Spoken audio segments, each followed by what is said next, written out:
ओम शांति। 20 अगस्त 2022 बाबा के आज के महावाक्य हैं। बाबा समझाते, मीठे बच्चे, इस रूहानी पढ़ाई को कभी मिस नहीं करना। इस पढ़ाई से ही तुम्हें विश्व की बादशाही मिलेगी। प्रश्न है, कौन सा निश्चय पक्का हो तो पढ़ाई कभी मिस ना करें। बाबा समझाते, अगर निश्चय हो कि हमें स्वयं भगवान टीचर रूप में पढ़ा रहे हैं, इस पढ़ाई से ही हमें विश्व की बादशाही का वर्षा मिलेगा और ऊंच स्टेटस भी मिलेगा। बाप हमें साथ भी ले जाएंगे, तो पढ़ाई कभी मिस ना करें। निश्चय ना होने कारण पढ़ाई पर ध्यान नहीं रहता, मिस कर देते हैं। बाबा कहते, यदि ये निश्चय हो कि हमें पढ़ाने वाला स्वयं भगवान है, तो इस निश्चय के आधार पर हम कभी भी मुरली मिस नहीं करेंगे। यदि मुरली मिस होती है तो भी बाबा कहते, इसका अर्थ निकलता है निश्चय में परसेंटेज है, संपूर्ण निश्चय नहीं है, तो संशय बुद्धि की लाइन में आ जाते हैं। गीत है, हमारे तीर्थ न्यारे हैं। ओम शांति। मीठे मीठे बच्चे पास्ट के सत्संग और अभी के सत्संग के अनुभवी हैं। भक्ति मार्ग में भी सत्संग आदि किए उसके भी अनुभवी हैं, और अभी जो यहाँ रोज़ क्लास में बैठकर सत्य के संग में रहकर मुरली सुनते, ज्ञान मनन चिंतन करते, योग करते, बाबा कहते इस सत्संग के भी अनुभवी हैं। पास्ट यानी इस सत्संग में आने के पहले बुद्धि में क्या रहता था और अब बुद्धि में क्या रहता है, ये रात दिन का फर्क देखने में आता होगा। उस सत्संगों में तो सिर्फ सुनते ही रहते हैं, कोई आश दिल में नहीं रहती। बस सत्संग में जाकर 2 वचन शास्त्रों का सुनना होता है। यहाँ तुम बच्चे बैठे हो, बुद्धि में है कि हम आत्माएं बाप दादा के सामने बैठी हैं और उनसे हम स्वर्ग का वर्षा लेने के लिए ज्ञान और योग सीख रहे हैं। जैसे स्कूल में स्टूडेंट समझते हैं कि हम बैरिस्टर व इंजीनियर बनेंगे, कोई ना कोई इम्तिहान पास कर ये पद पाएंगे, ये ख्याल आत्मा को आते हैं। अभी हम पढ़कर फलाना बनेंगे। सत्संग में कोई एम नहीं रहती है कि क्या प्राप्ति होगी करके कोई को आश होगी भी तो वे अल्पकाल के लिए। साधु संतों से मांगने की कृपा करो, आशीर्वाद करो। वे भक्ति व सत्संग आदि करते यहाँ तक आकर पहुँचे हैं। अभी हम बाप के सामने बैठे हैं। एक ही आश है, आत्मा को बाप से वर्षा लेने की। बाबा कहते वहाँ तो सत्संग सुनते हैं, केवल सुनकर आ गए, समझ में आया नहीं, अर्थ कुछ भी पता नहीं, तो परिवर्तन होना नामुमकिन है। लेकिन फिर भी बाबा कहते ये भी पाठ है। भक्ति करते करते, वो सत्संग आदि करते करते अब यहाँ तक आकर पहुँचे हैं कि अब आत्मा की एक ही आश है कि मुझे बाबा से पूरा वर्षा लेना है। उन सत्संगों में वर्षा लेने की बात नहीं रहती। स्कूल अथवा कॉलेज में भी वर्षा पाने की बात नहीं रहती। वे तो टीचर है पढ़ाने वाला। वर्षे की आश इस समय तुम बच्चे लगाकर बैठे हो। बरोबर बाप परम धाम से आया हुआ है हमको फिर से सदा सुख का स्वराज्य देने। ये बच्चों की बुद्धि में ज़रूर रहेगा ना। फिर भी समझते हैं बाप के सन्मुख जाने से ज्ञान के अच्छे बाण लगेंगे, क्योंकि वे सर्वशक्तिवान हैं। बच्चे भी ज्ञान बाण मारने सीखते हैं। परंतु नंबरवार पुरुषार्थ अनुसार। यहाँ ही डायरेक्ट सुनते हैं, समझते हैं बाबा समझा रहे हैं, और कोई सत्संग व कॉलेज में ऐसे नहीं समझेंगे। हम बेहद के बाप से बेहद का वर्षा ले रहे हैं। हम इस सृष्टि चक्र को जान गए हैं। उन सत्संगों में तो जन्म जन्मांतर जाते ही रहते हैं।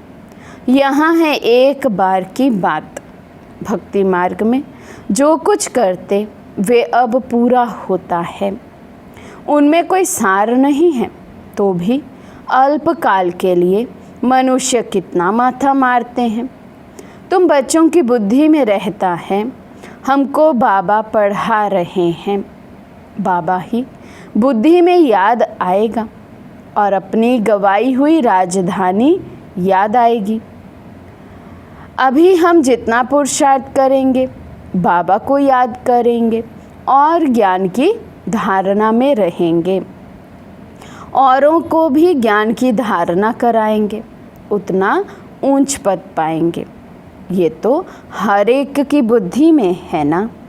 बाप इस प्रजापिता ब्रह्मा द्वारा समझा रहे हैं, इनको दादा ही कहेंगे। शिव बाबा इनमें प्रवेश होकर हमको पढ़ा रहे हैं। तुम जानते हो, पहले ये बातें हमारी बुद्धि में नहीं थी। हम भी बहुत सत्संग आदि करते थे, तो ब्रह्मा बाबा अपना अनुभव सुना रहे हैं। पहले तो ये सब गीता का सत्य ज्ञान बाबा की बुद्धि में भी नहीं था। बाबा ने भी कितने गुरु किए अपने जीवन काल में, कितने सत्संग आदि करते थे, परंतु ये ख्याल में भी नहीं था कि परम पिता परमात्मा ब्रह्मा द्वारा आकर कब पढ़ाते हैं। अभी बाप को और समय को जान गए हैं। नई दुनिया स्वर्ग का स्वराज्य फिर से याद आता है, अंदर में खुशी रहती है। बेहद का बाप जिसको भगवान कहते हैं, वे हमको पढ़ा रहे हैं। बाबा पतित पावन तो है ही, फिर टीचर के रूप में बैठ हमको पढ़ाते हैं। इस दुनिया में कोई भी इस ख्यालात में नहीं बैठे होंगे सिवाय तुम बच्चों के। तुम बेहद बाप की याद में बैठे हो। अंदर में समझ है, हम आत्माएं 84 जन्मों का पाठ पूरा कर वापस जाती हैं। फिर स्वर्ग में जाने के लिए बाप हमको राजयोग की शिक्षा दे रहे हैं। बच्चे जानते हैं, ये राजयोग की शिक्षा दे स्वर्ग का महाराजा महारानी बनाने वाला बाप के सिवाय और कोई हो नहीं सकता, इम्पॉसिबल है। बाबा एक ही बार आकर पढ़ाते हैं, स्वर्ग का मालिक बनाने लिए। बुद्धि में रहता है, हम बच्चे बाप द्वारा बेहद सृष्टि का स्वराज्य लेने लिए पढ़ाई पढ़ रहे हैं। एम ऑब्जेक्ट की ताकत से ही पढ़ते हैं। अभी तुम मीठे मीठे बच्चों की बुद्धि में हैं, हम कहाँ बैठे हैं। मनुष्यों के ख्यालात तो कहाँ ना कहाँ चलते ही रहते हैं। पढ़ाई के समय पढ़ने के, खेलने के समय खेलने के। तुम जानते हो, हम बेहद बाप के सन्मुख बैठे हैं। आगे नहीं जानते थे। कोई भी मनुष्य मात्र नहीं जानते हैं कि भगवान आकर राजयोग सिखलाते हैं। अभी तुम बच्चों ने समझा है, जन्म जन्मांतर हम भक्ति करते आए हैं। ये ज्ञान बाप के सिवाय कोई दे ना सके। जब तक बाप ना आए, विश्व के मालिक पने का वर्षा कैसे मिले। ना किसी की बुद्धि में ये आता है, हम भगवान के बच्चे हैं, वे स्वर्ग का रचयिता है। फिर हम स्वर्ग में क्यों नहीं हैं, नरक में दुखी क्यों हैं। हे भगवान, हे पतित पावन कहते हैं, परंतु ये बुद्धि में नहीं आता कि हम दुखी क्यों हैं। बाबा कहते ये किसी भी मनुष्य मात्र की बुद्धि में नहीं आता है कि यदि मैं भगवान का बच्चा हूँ और भगवान स्वर्ग का रचयिता है, तो मैं नर्क में क्यों हूँ? हे भगवान, हे पतित पावन कहते हैं, परंतु ये बुद्धि में नहीं आता कि हम दुखी क्यों हैं। बाप बच्चों को दुख देते हैं क्या? बाप सृष्टि रचते हैं बच्चों के लिए, क्या दुख के लिए? ये तो हो नहीं सकता। अभी तुम बच्चे श्रीमत पर चलने वाले हो, भल कहाँ भी दफ्तर व धंधे आदि में बैठे हो, परंतु बुद्धि में तो ये है ना कि हमको पढ़ाने वाला भगवान बाप है। हमको रोज़ सवेरे क्लास में जाना होता है। क्लास में जाने वालों को ही याद पड़ता होगा, बाकी जो क्लास में ही नहीं आते तो वे पढ़ाई को व पढ़ाने वाले को समझ कैसे सकते? बाबा के लिए कितना इम्पोर्टेंट है सेंटर आना, संगठन में क्लास करना। बाबा कहते जो सेंटर आकर क्लास ही नहीं करते हैं, उनकी बुद्धि में न पढ़ाई याद रहती, न पढ़ाने वाला याद रहता, ना ये नशा रहता, ना ये निश्चय रहता कि मुझे पढ़ाने वाले स्वयं भगवान हैं। ये नई बातें हैं जिसको तुम ही जानते हो। बेहद का बाप जो नई दुनिया रचने वाला है, वे बैठ नई दुनिया के लिए हमारा जीवन हीरे जैसा बनाते हैं। जब से माया का प्रवेश हुआ है, हम कौड़ी जैसा बनते आए हैं। कलाएं कम होती गई हैं। माया ऐसे खाती आई है जो हमको कुछ भी पता नहीं पड़ता। अभी बाप ने आकर बच्चों को जगाया है अज्ञान नींद से। वे नींद नहीं, अज्ञान नींद में सोए पड़े हैं। ज्ञान तो ज्ञान सागर ही देते हैं, और कोई दे नहीं सकते। एक ही हमारा बिलव्ड मोस्ट बाप ज्ञान का सागर पतित पावन दे सकते हैं। अब बच्चे जान गए हैं, इस युक्ति से बाप हमको पावन बना रहे हैं। पुकारते भी हैं, हे पतित पावन बाबा आओ, परंतु समझते नहीं हैं कि कैसे आकर पावन बनाएंगे। सिर्फ पतित पावन कहते रहने से तो पावन नहीं बन जाएंगे। तुम जानते हो कि इस समय सब पतित भ्रष्टाचारी हैं। जो भ्रष्टाचार से पैदा होते हैं, वे कर्तव्य भी ऐसा करेंगे। ये बेहद का बाप बैठ समझाते हैं। तुम यहाँ सन्मुख बैठकर सुनते हो तो तुम्हारी बुद्धि का योग बाप के साथ रहता है। फिर कुसंग तरफ जाते हैं, बहुतों से मिलते रहते हैं, वातावरण सुनते हैं, तो जो सन्मुख की अवस्था रहती है वे अवस्था बदल जाती है। यहाँ तो सन्मुख बैठे हैं, बाबा कहते बाहर तो जैसा वातावरण होगा उसके प्रभाव में आ जाते हैं। यहाँ मधुबन में तो वातावरण है ही केवल और केवल ज्ञान और योग का। स्वयं ज्ञान का सागर परम पिता परमात्मा बैठ ज्ञान का बाण मारते हैं। इसलिए मधुबन की महिमा है। गाते भी हैं ना, मधुबन में मुरली बाजे।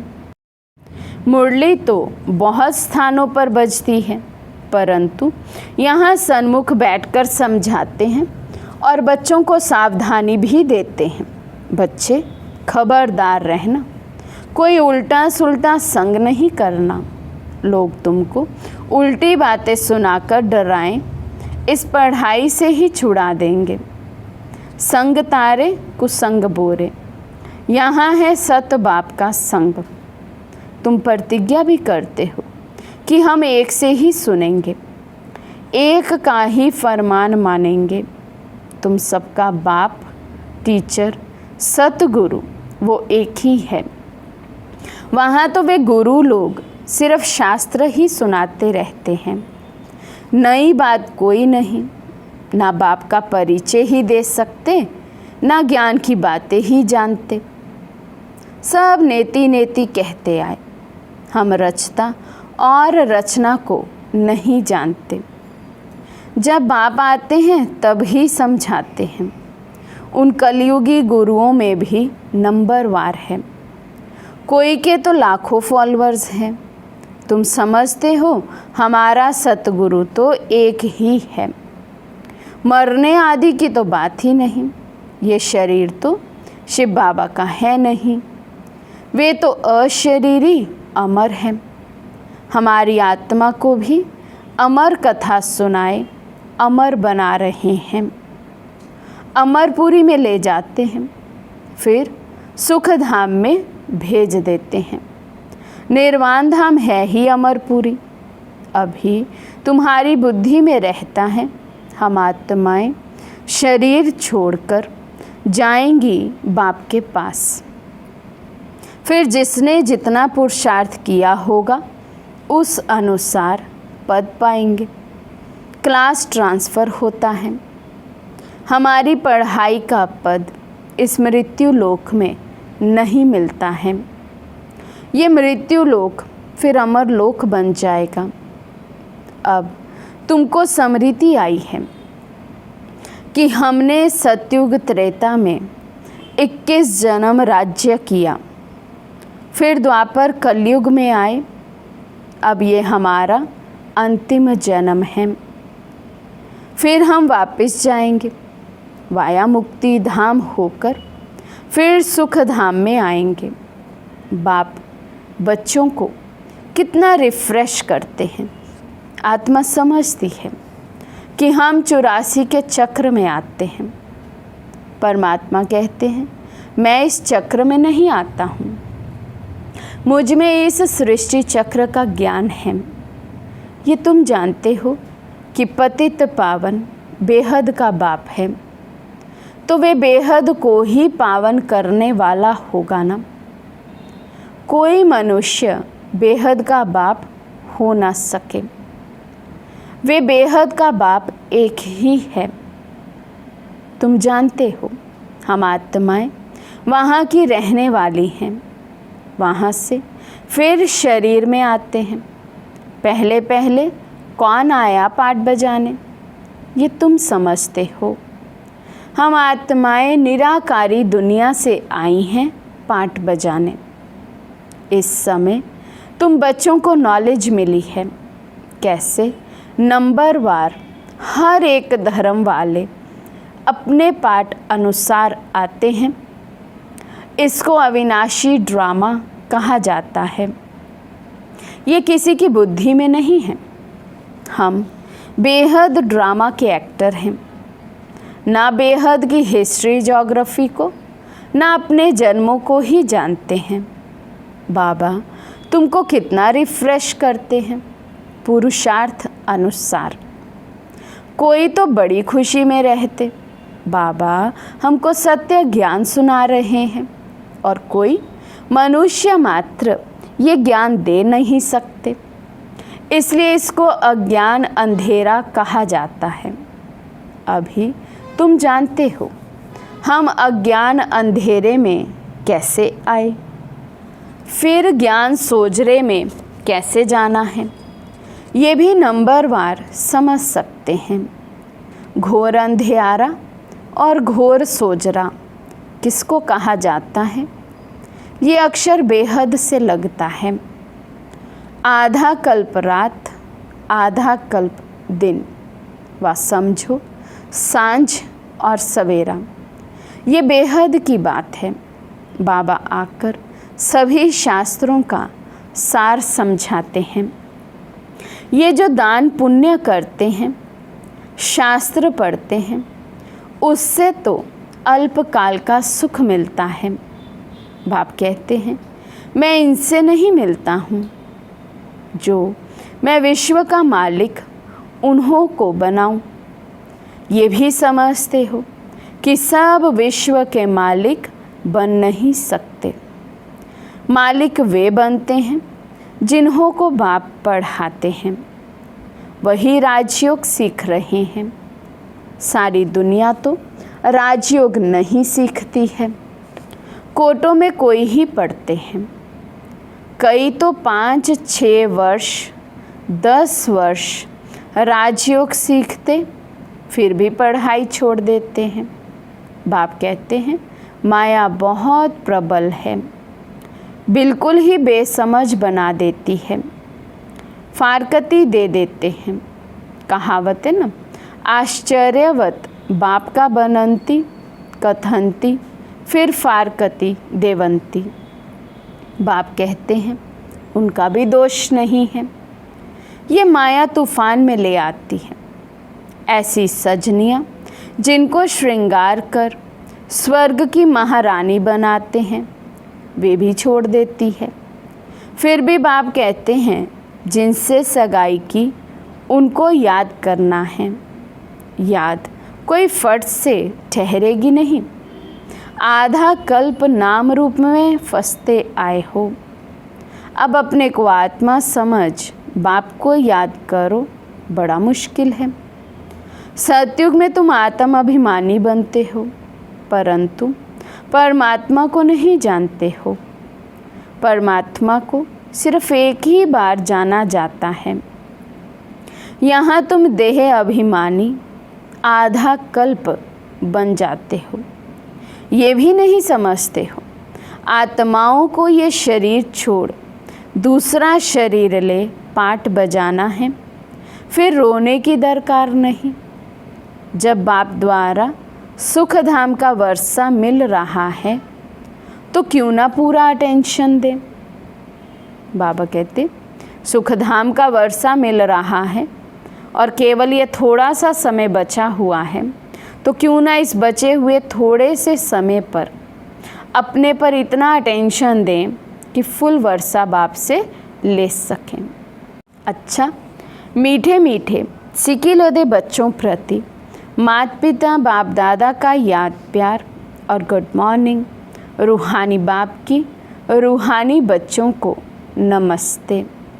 हम रूहानी बच्चों की रूहानी बाप दादा को दिल व जान सिक व प्रेम से नमस्ते नमस्ते नमस्ते जी।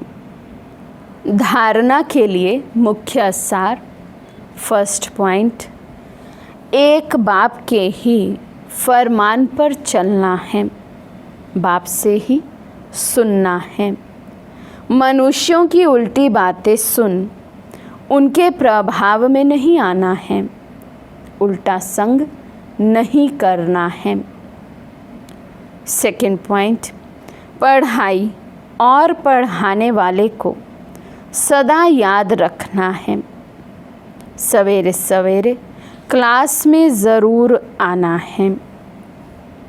आज का वरदान है, साधनों को सहारा बनाने के बजाय निमित्त मात्र कार्य में लगाने वाले सदा साक्षी दृष्टा भव।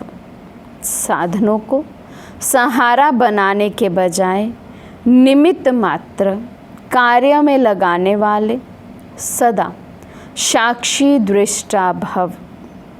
कई बच्चे चलते चलते बीज को छोड़ टाल टालियों में आकर्षित हो जाते हैं।